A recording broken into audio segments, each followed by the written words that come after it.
menu ka say dear so uko social media no so nipa ba ko ankrofo bebre na e ka no ho asem nipa ba ko ankrofo etu omanu ede esi ne so mo ka no ho asem enye obi asa bayo ne din ede wandihye menu ka say de eyade e watoto bi ede amane eyesi OP Kofi Boachi enye easy Ghana for bebre na na kasa ede fa ho Commander 1 say de Ghana for bebre na enim say ye friend no ye bi sansem no so ye be content for so na nsem a enenam Ghana mfrem nyina say abrante ne din ede Kwame Eugene nsem a je say Penax ya peke anase titi ni nyina ne say ade opese ojai Links Entertainment emu nchiremu ene de ono ankasa ede ba beto abonten no wa ha meba na chese metimi de emu nchiremu ede abro me hye nsem na say de a me hye say emfemfri wandihye ene ye papa ne din ede COP Kofi Boachi aka Commander 1 na nsemu ade so wo Ghana hanom na se wodi wani ebetoto fom yie pa de a ade a police for no omammo homene so se da bi ye ntena se emakata se ene proye anase am robbery ene pickpocket ne manema hodro no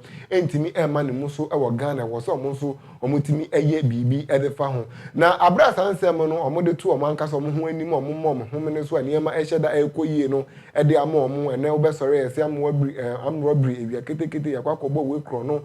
manaju yakobo we kro no na afedi ni ba ye ho so no na ye IGP wabaso ne din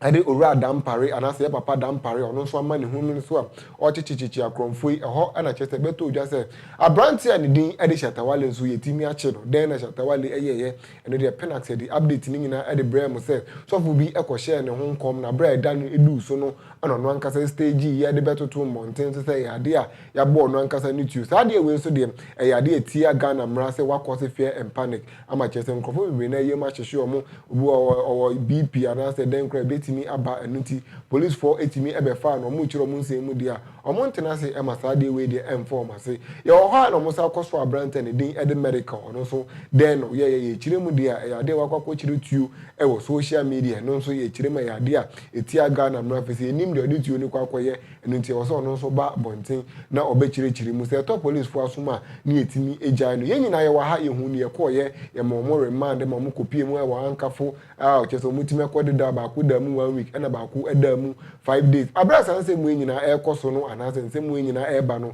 e na kire say police o madwuma kuo no mo da no IGP COP Kofi Boachi and ya police for hudo bebe na e yo madwen say da bi say ye ba o mo wo esin ni ma anase say o mo so mo kan o make ma police for adwuma no ayemre no entertainers no anase celebrities no bebe na just o mo so o mutime ka ho nti say betimi a mo ma ye frame meeting ni ndi hu komo ni hu say de be ya ye de o mo so ebefa so na kwankọ se okwachi we ana ne fan abeka so tieti ana fan ho die so ene ade na che so mutimi e frame meeting na abro mo frame meeting no ye se ntiye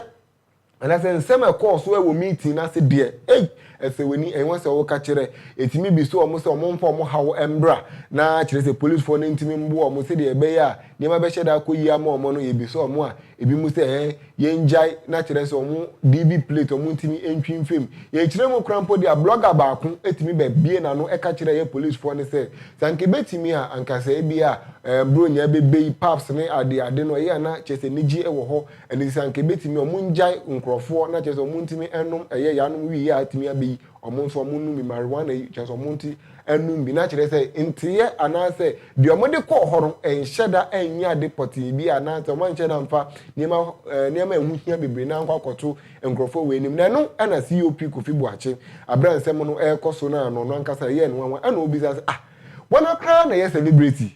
say bia o ye nyum ba ku bi anaso ye mu bi ba ku bi nti no be ye celebrity anase den koso no nti ase eni nti ebetimi anko omombo ano sansem we ebeto odwa no Ghana fo no bebre na etimi asori ebobo ho akire mu ye bi mu kire mu ye brofo kasa eni nti mu ma ye nhwe bi mu si da bi Ghana fo eni celebrity wa ha cause ye ka celebrity obi a wetima ye bibi chese huge ana chese o ye celebrity na no ana ye dua ba wandihye ye de na no abetutu nsem ya tutu bi ye de ama COP Kofi Boachi aka Commander 1 ye papa according to abayo and din ade wandihye no o se ono niam bi koso a onti ase celebrity a Ghana for ye de bro ye ho ye de eye ye ho nyina no eye brofo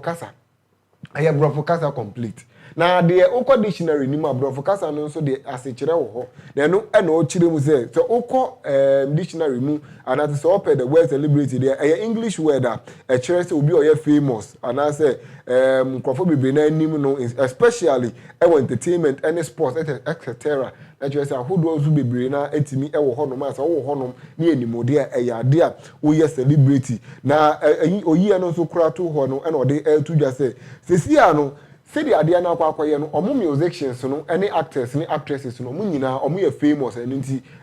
omo nyina ba one under one umbrella just omo so omo ye celebrities no wie no na ode pay so say see ana nkasa see omo ye famous omo ba ye celebrities no so ya ade ya nkrofo bi ya say ho no mo no see to it pain you people that be shaking my head san sem no obeka wo ho no mo no eno na Ghana fo ni bi say da bi abayo we de wenu enso ade adenti ana kire se wutimi ehuri editare papa ne din edi Kofi Buache me pese me kan nsem a wandi she ebe tworo ye no eno na da o screens no so say celebrity is an English word. It means a famous person, especially in entertainment or sports, etc. But it seems some Ghanaians have their own definition for the word celebrity. Some being famous, the two into brackets celebrity. To it pain you people, oh, that be shaking my head, wake up Ghana. Some way or better ye, and no and a Ghana for me HM there be eya abaya when the we dey won dey obia say yes you pick Kofi Buache ko so no ani obia wetima be say bisansem wi anaso we dey nsem wi ebeto udwa ani nti se betimi a babonten na betwe san na se betimi mpo anka pa chow na wo de pa chow ani nyina etu betimi atwa na so echirema when the say ono de waka na waka enya ade obetimi abebepa chow anaso obetimi ababeka bibi nsem ne de eguso e ba update we bibi apena ke bebo ye homoden na etimi ede ababe so me no ka say de so okọ abrante ne din ede Kwame Eugene akache de a ade a Ghana fo bibre na na ebo ne din Ghana fo bibre na eka na sem se uyi Kwame Eugene si opa na uyi ebi a controversies de a ade a odimu akoti ne yie pa ni nyina ne se obete esi wakofo obi nyom obete esi Kwame Eugene bu ade obeti ese Kwame Eugene onim kasa na ade ba ko ya na da Ghana phone bebe na team say o share the record label aya Linked Entertainment no say o show Matis o mu film a OJ Black film Asem film Easy film Miss V film krofo bebe na etimi film na so mu film a anya ade o mutimi blow anasa anya ade a o mutimi ekọ o manim say de na krofo bebe na anim o mo no enye saa na tie na no na Ghana phone bi ade o maso etoto form na mote say abrante ne din ede Kwame Eugene ono nso ewo plans bi anasa why na adwen say dan come bia no ade o be feel Linked Entertainment na se ni nyina ne say ade a